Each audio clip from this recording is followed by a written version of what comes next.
salaamaaleykum yéen a ngi ak Sala fee mu fi ak feneen gannaaw ba ngeen gisee na mu door rek na mu christian indi leen recette bi xaj na sama diggante ak yéen ndax xam ngeen ko maak yéen amuñu nëbboo ginnaaw buñ jëlee suñ ay pilon raxas ko ba mu set wecc sànni ci xorom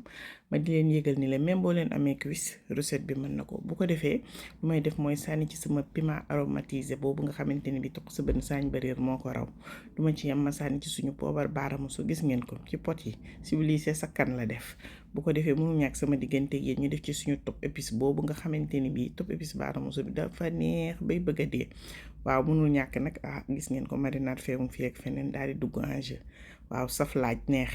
bu ko defee ñu daal di mélanger ba mu homogène ñu daal di ciy laal tuuti curcuma bi c'est parce que dama ci soxla tuuti couleur moo tax ma ko ciy def voilà ayca bu ko defee nga mélanger mariner ba mu saf nga tëj quelque part teg voilà mu dugganteeg moom boo amee 1 heure jëlal boo amee 30 minutes jëlal nga teg ko ci sa cin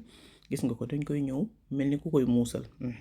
gis nga ko noonu bu ko defee buñ ko tegee ci cin bi dama ci yokk ndox am na ne nu mu doon demee damay koy teg wàññi gaz bi rek dina génne ndoxam mais nii ndox bi muy génne man maa ko ci bëgg moo tax ma dolli ndox et vous allez comprendre plus tard ci recette bi ay ci gis nga ma bàyyi ba mu bax ba suñu ay pilon ñor danga koy teg nag tuuti mu sedd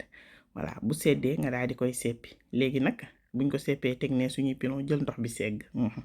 boo seggee ba pare am nga sa ndox ma def ci ñetti kuddu farine daal ci benn kuddu maïzena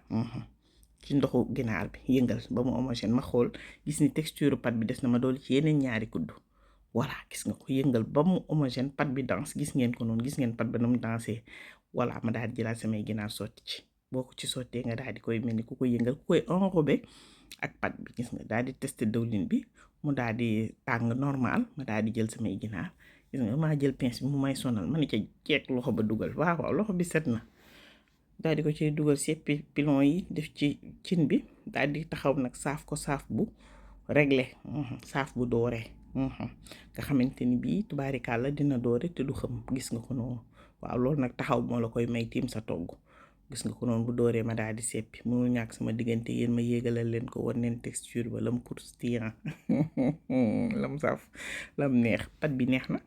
parce que ndoxu muusalu ginaar bi lañ ko defaree waaye ginaar yi ci buñu boppam gis ngeen nañ ko mariner dafa saf ñu defar suñu ay frites xam ngeen ko waxoon naa leen ko kenn nee naa leen frites aromatisé waaw frites yi dama ko aromatisé su fekkee da ngeen bëgg damay aromatiser sama frites laaj leen ma ko ci commentaire yi ma indi leen ko gis nga ko na mu croustillant wee ubbil leen ko mënta ñàkk sama diggante yéen ngeen gis na mu croustillant wee na mu neexee na mu safee